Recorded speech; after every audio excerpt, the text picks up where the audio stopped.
and gentlemen, I would like to introduce you to LifeWave's next humanitarian drone, the Voyager.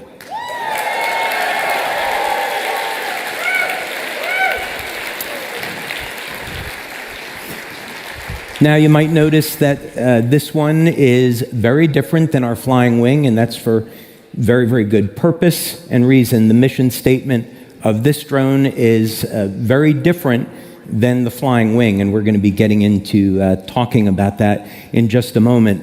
But just first a comment about this. This started as just like anything else, an idea and a concept. And this is something that I've worked with my son on and a group of engineers that are very talented, and working together collectively, we've been able to bring this to life. And now this drone is capable of something that no other drone in the world is capable of. So we've been able to take a basic idea, create a dream, and then turn that dream into a reality. And we've done this all within less than 1 year.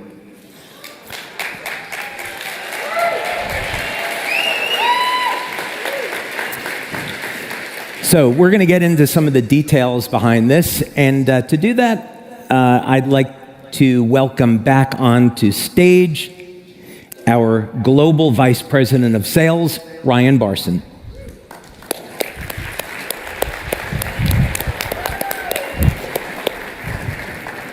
So, ladies and gentlemen, what do you think?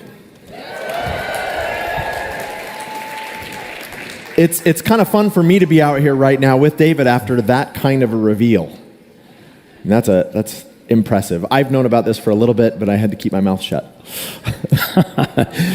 Well, yeah, we've had a tremendous amount of fun. I would say that when you start a project like this, the first thing is you probably have noticed it doesn't really have much of any wings. Last year, we unveiled a flying wing, and this year, we're unveiling something that virtually has no wings. So we could talk about that as a concept. First, the idea behind this was back in the 1950s, there was a gentleman by the name of Custer, and he was looking at the concept of how airplanes actually fly, and it occurred to him that when you have an airplane, it has to develop a specific amount of speed before it can actually get off the ground. So his thought is, why don't we invert that principle, and instead of developing ground speed, instead what we'll do is move the speed of the air over the wing more rapidly. So effectively what this does is it has an active system for pushing air through this giant ring, and that creates lift.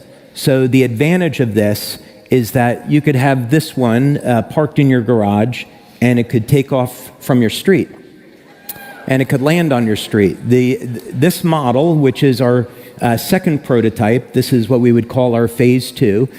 Phase 1 was a model about 1 meter or so in length, about 3 feet in length. This new model that you see over here is about 10, 11 feet in length, but yet it only requires a takeoff distance of about 35 feet or so.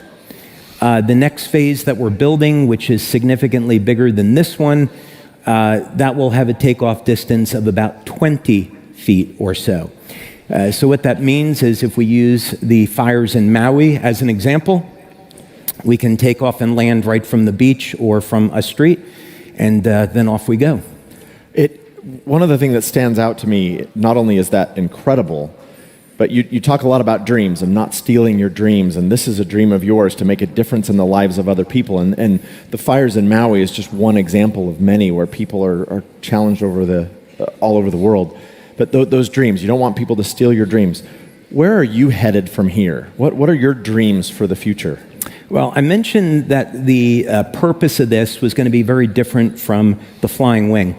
And with the flying wing concept, we've been developing new cutting-edge power generation technology to power that drone so it can stay in the air longer than any other drone. And so you can imagine if you had a better way to generate electricity that was completely clean, that might have some applications in powering your home or recharging your electric cars, which we're being forced to buy rather. So this is the issue, is where are we going to get our electricity from? So solar has its disadvantages, wind has its disadvantages, and putting power generation systems into drones is an excellent way of having a real-world test to see if something's going to work before we roll it out for other applications. For this drone, we're testing something entirely different. First, we're testing new methods of propulsion that don't currently exist. So in the starter models, I'd say there's 6 phases of development on this project, and we're currently in phase 3. So phase 1, as I mentioned, was just to see, is this thing going to work? And then phase 2 is what you've actually seen flying now. So based on those successful tests, we're going over to phase 3. But in addition to propulsion, we're looking at communication systems. So the idea, one of the things that's been incredibly, and this now will kind of be the punchline, one of the things that's been incredibly alarming, I think, to all of us is the suppression of free speech, and that we don't have free communications the way we're supposed to. So some of the things that we're going to be testing with this, you can think of this as a terrestrial Starlink. So imagine you can put one of these things up in international waters and use it as a communications tower that's not running on 5G and actually using something that's healthy and beneficial. We could have our own communication system, so we could have real freedom of speech by having a network of these things around. So my ultimate goal with this is to use this very novel design to have basically have a terrestrial satellite system. So instead of spending billions of dollars to put satellites up in orbit, we can use new technology to have these things around the planet in the atmosphere functioning as communication nodes. Are all of you hearing what he's saying? What's fascinating to me is you've undoubtedly heard talk of energy, innovation in energy fields. You've heard talk of innovation in communication, doing things a lot differently than what's mostly accepted today. You also happened to see, just a few minutes ago, some slides of the Welcome Center that David didn't want to talk about. Do you see where this is going? It's the innovation, the dreams, not letting someone steal your dreams, and that innovation is what attracted me to LifeWave in the first place. And I remember during one of our first conversations, and I mentioned this yesterday when I talked, you said something that really got to me, and it was, I want to be an innovator, I want to do things differently, I want to think 15, 20 years in the future.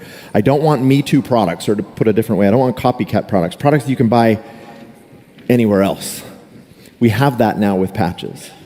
So communication's part of it, power's part of it. Where do you see the rest of this going, and what are your dreams for LifeWave in the future? Yeah, so let's talk about first the capabilities of this, because if we talk about the capabilities, then some of those things are going to become kind of self-evident, right? So one of the things that we've already done with this, in addition to short takeoff and landing, is the loiter speed. So today, if we wanted to take a drone and we wanted to hover it over a target, so let's say we'll use a practical example. We had the unfortunate hurricane that went through Florida, and we had 20,000 homes that got wiped out. And if they had our drone technology, they could have created a map of the damaged area within about 3 or 4 days, as opposed to the over 6 weeks that it took doing it from the ground. So when we're talking about the ability to loiter over a target, typically we're going to think of quadcopters. And the problem with quadcopters is that the endurance is limited to maybe 15 minutes, 20, 30 minutes at most. So there are very significant disadvantages there. We can't effectively loiter over a target with a conventional drone. They're just flying too quickly. And if we want to include a VTOL module in the drone, the flight time is limited with battery power to about 6 or 8 minutes. So in our drone that you've seen, how would I say this? Off-the-shelf technology allows for a flight of about 6 minutes on VTOL. Our drone is different. We're using other tech that we invented for that. So there's very, very serious downsides. With this drone, we don't need to take either of those approaches. We don't need a complicated vertical takeoff and landing system. We don't need anything like a quadcopter. There's technology that's built into this that allows it to fly today at about 10 miles per hour over a target without requiring any extra blades to do that, like you would have with a quadcopter. So it's extraordinarily efficient, and it works extremely well. All of this innovation, where are we going with this? What do you see as the future for LifeWave in general, and for all the people who are here today and all those who are watching virtually? I'm not there yet. I want to talk a little bit more about this so they can understand where we're going with let's it. do it. I know you're excited to get to that part, Mr. Sales Guy. Yes. I know that, but I want to go through this just a little bit more, because then it will. We should tell the story a little bit more. Another thing about this drone, so when we think about natural disasters, right, one of the big problems is there's going to be heavy winds, or when you're trying to get into places, maybe at extreme altitudes, the weather is going to play a significant role. And conventional drones have a limit of maybe 15 to 20 miles an hour. In terms of wind gusts, what they can handle. And of course, hurricanes would be much higher than that. So we actually flew this in 15-mile-an-hour winds, and it was completely resistant to those wind gusts. Didn't care about it, one way or another, because of the design. So the good thing about this is that when there is a natural disaster, when there's an emergency, we don't have to wait until the weather improves before getting a drone in the air. This is not going to care one way or the other. So that's important, because where we're going in the future, Brian, is this place where we can use this technology first to provide humanitarian relief, and this redefines the network marketing industry. It's good for every company, and it gives every company an opportunity to say, yeah, look what LifeWave has done with innovation and with humanitarian relief, and hopefully we can get people to start looking at our industry in an entirely different way. So that's one of the things I want to see coming out of this.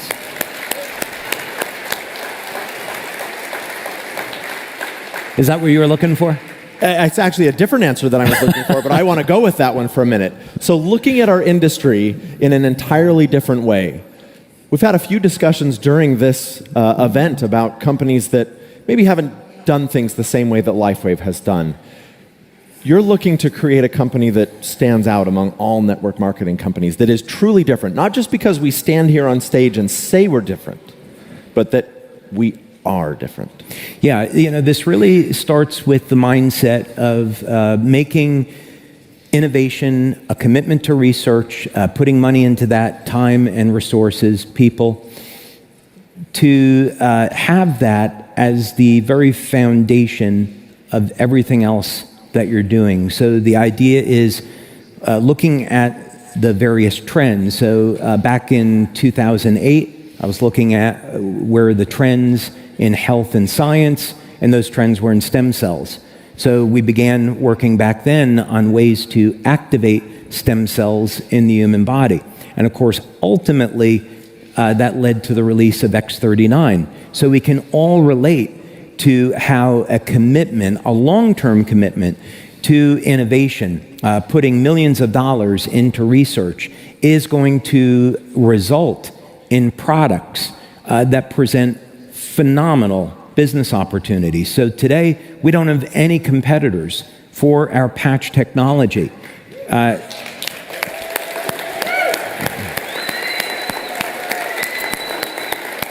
And that's because we continue to invest money, we continue to develop new products instead of resting on the ones that we have. So, thinking beyond that, what are the trends of where things are going in the next 5 to 10 years? Well, we could say our food supply is corrupted. There are unspeakable things being done with genetic engineering with our food. So we have to be able to have control over our food supply and grow our own food. Wow. I'm glad they like that. That's a good one. I would dare, based on that response, I would dare to say that we should be concerned with our water. Our water has...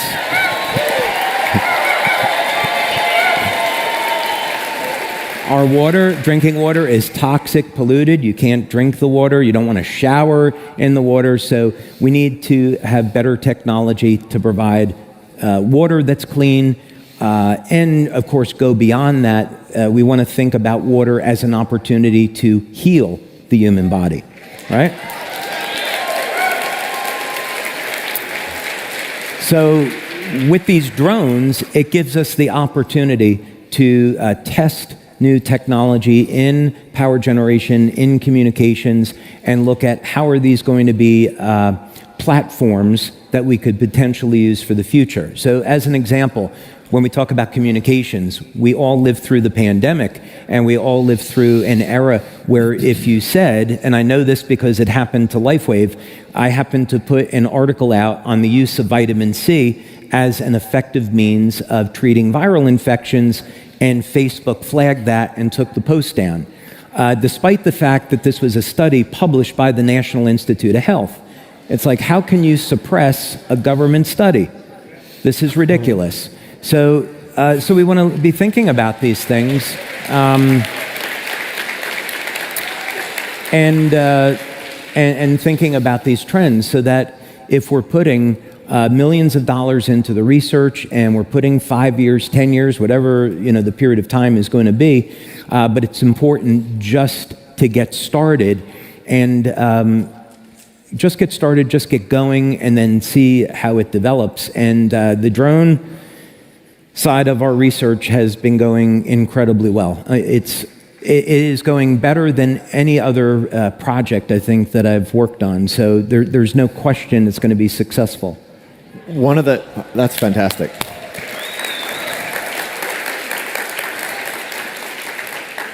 One of the things that stands out to me, you said this yesterday, you've said it again today, we're a technology company. That our efforts in driving technology to a certain degree will help create new potential products, new opportunities, new trends, maybe that we could be at the forefront of. We talked a little bit about Star Trek, and you brought up how the underlying theme, underneath Heart to Heart, is Star Trek. Well, some of those things, I'm going to tie it to the space program if I can. Innovations that we take advantage of today started in the 60s when the space program was developing. All kinds of direction and movement in places led to other technologies that they weren't even looking for. Same hold true for LifeWave? Same holds true, absolutely. When I started the research on stem cells, at first I was thinking that we needed a type of external electromagnetic field to signal the activation of stem cells. So we began to develop these novel coils that produced a novel shape for a pulsed electromagnetic field, and this ended up having a therapeutic effect. But as we got through the research, eventually that led to the development of X39. So it's important when you start out on a research program that you don't necessarily want to be tied into any one specific outcome. You have to be very organic and flexible, because you don't know what direction things are going to take based on the research that you do. So in other words, this would be in the category of unexpected results. You run experiments, You create prototypes, and then you may see and observe an outcome where you get an aha moment and you say, oh, this is something I need to pay attention to. Let's go ahead and investigate this, and let's see if we can create something new from it. So it's totally okay that you start with one concept and it develops into something else. So the flying wing came first, and that's been an absolutely critical part of what we're doing for humanitarian aid. But this was the next step. It doesn't look like the logical next step, but when I began to look at the operational parameters of the flying wing and what it was capable of, I thought, okay, I want to take this now and create something new with it. So I was able to reach out to 3 engineers and present them with a concept, and they said, oh, we've got absolutely something in mind for this, and it was a collaborative effort to get to where we are today. Just phenomenal stuff. Would it be safe to say, David, that you are thinking 5, 10 plus years in the future in terms of innovation and trends and tapping into those and creating opportunities for the people in this room? Oh, no, you think 20 years ahead. Okay. Oh, yeah. No, you think 20 years ahead because you want to look, 10 years is almost a little bit too short. There's certainly going to be many innovations that make it to market within the next 5 to 10 years. And at the rate at which information is doubling and there are new discoveries being made, you have to stay on top of those things and be able to respond to them. But you do want to take the best guess at where we could potentially be in 20 years, right? So 20 years, we'd say that drones are going to be an intimate part of our life. We're going to be getting deliveries of food by drones. You'll be able to have an app and get a pizza delivered or Chinese food delivered by a drone. You're going to get your mail delivered by a drone. Amazon's already doing this. They have a number of patents on it. There's already trials being done to deliver organs in the future. And that organ donations are going away. We're going to 3D print organs. So God forbid, you develop diabetes. You'll be able to have a doctor 3D print a pancreas, insert it into your body, and then inject stem cells from a 25-year-old, and now you have a 25-year-old pancreas, even though you might be 50, 60, 70 years old. So these are all things, that are going to be happening in the not-too-distant future. So when we think about the opportunities for drones, when I look at communications and the reason why it impacts us, number one, we need our own system of communications, so we can't be shut down. And then the next thing we need,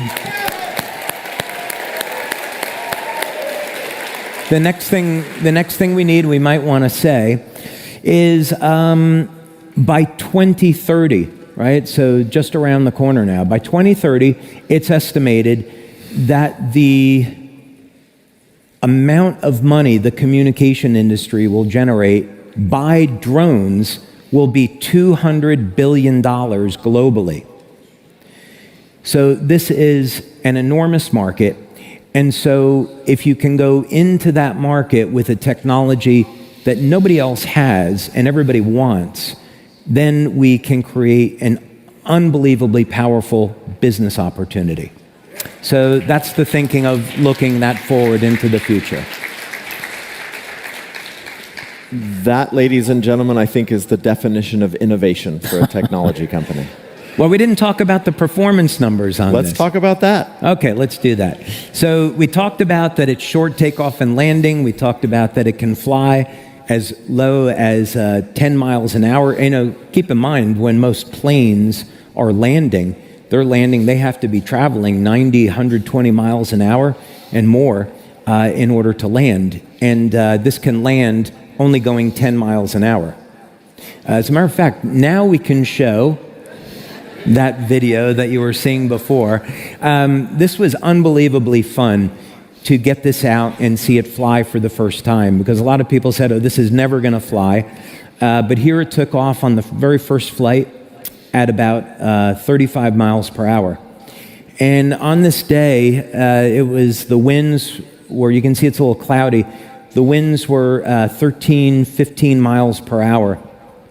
And this would not be good weather where we normally would want to fly an aircraft, but it was actually really excellent conditions for us to test the stability of this drone.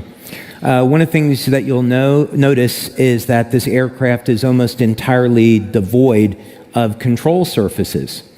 And this uses a technique which is very similar to what we've done on our flying wing, which we have what are called elevons to control left, right, up, and down. And the advantage of this is that we don't need a tail, and we found another way to counter torque. So it minimizes the complexity and improves the reliability. And you can see it just kind of floats along and does a really slow flyby. The other thing, of course, we're going to show in just a minute as it turns around here is that it can land equally in a very, very short distance. So in these initial tests, it's been a distance of about 30 feet or so, and there it goes. It puts right down. So again, you can imagine that in an emergency situation like what we had in Hawaii recently, we could take off and land anywhere, wouldn't have to be at an airport. This could stay in the air for a really long time, and it could just act as a communications network for people on the ground. So of course this is going to have cameras, it'll have infrared, and it will be able to look for survivors, but it's also going to, if cell phones get wiped out, this then conceivably can act as a communications node so people can have cell service if that's a mission parameter we decide to go with. Which I think they lost in Hawaii during those fires. Exactly. That's the whole point. Yeah. That's the whole point, is we can put this up in the air for a very, very long period of time in almost all weather conditions, the rain or heavy winds, and it provides those reliable communications. The other thing that's worth noting on this is I mentioned that there's 6 phases to this. And phase 1 was the test. Phase 2 is what you've seen. Phase 3 is what we're going towards. So in phase 2, which is this drone that flies, it will have about a maximum speed of 65 miles per hour. So that's very slow and very conservative compared to the flying wing that we have. In phase 3, the objective is to change a variable on this, and we project that it will be able to fly about 200-300 miles per hour. And so the idea is you could take off from anywhere at very, very low speeds, get up to altitude, fly 200-300 miles per hour, get to your target, and then you can hover there at 10 miles per hour and provide the services that you need to. And then in phase 4 and 5, we're going to go a little bit faster than that. Phase 4 is getting more up into the range of 600-700 miles per hour. And then phase 5 is supersonic, and then phase 6. So think about what phase 6 might mean. Phase 6. Well, as Lucius Fox said to Bruce Wayne, oh, you wouldn't be interested in that. Which is the perfect thing to say to someone so that it garners more interest. Yes. So phase 6, I would say, would be what we might call speculative engineering.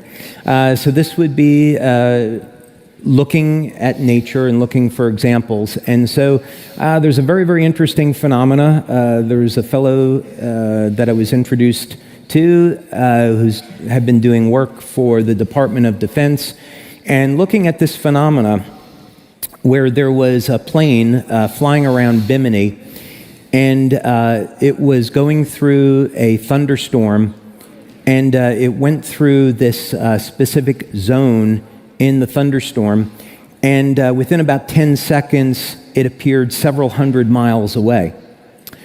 And what was found was that there was a phenomena that was created in this cloud where there was a magnetic tripole, and this allowed for a folding of space.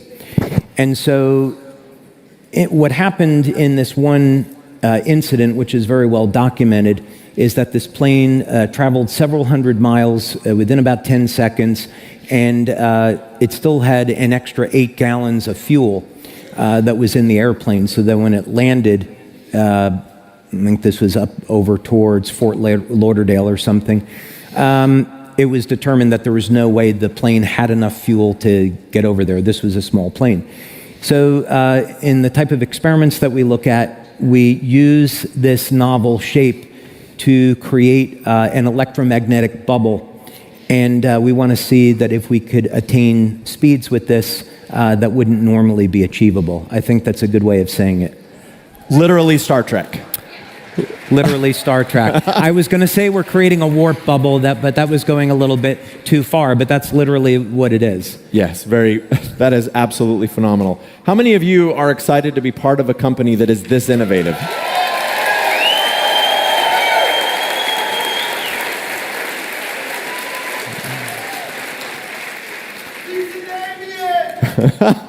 So, David, what do you see as the future for LifeWave?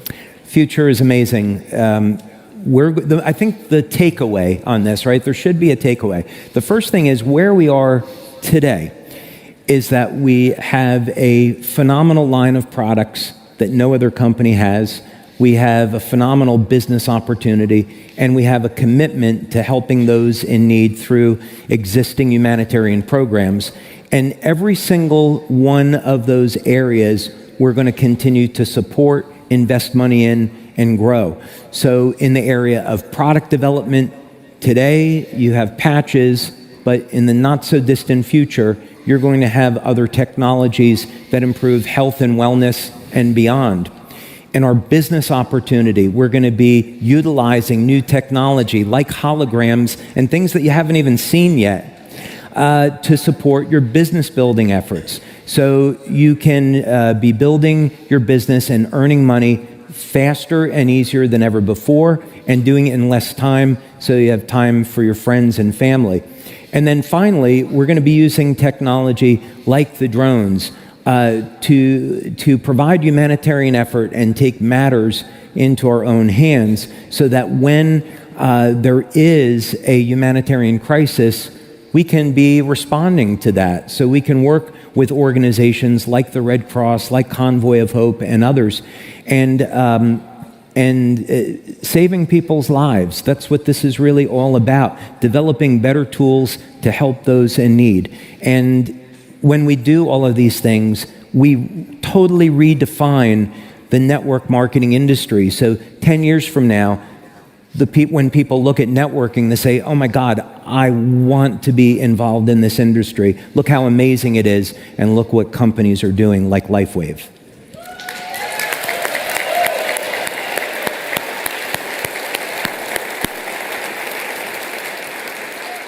I am personally thrilled to be part of a category-creating company, category-creating in a number of areas, from patches to all the innovation that you've just talked about to all of it. Ladies and gentlemen, would you please stand and give this amazing individual a massive round of applause?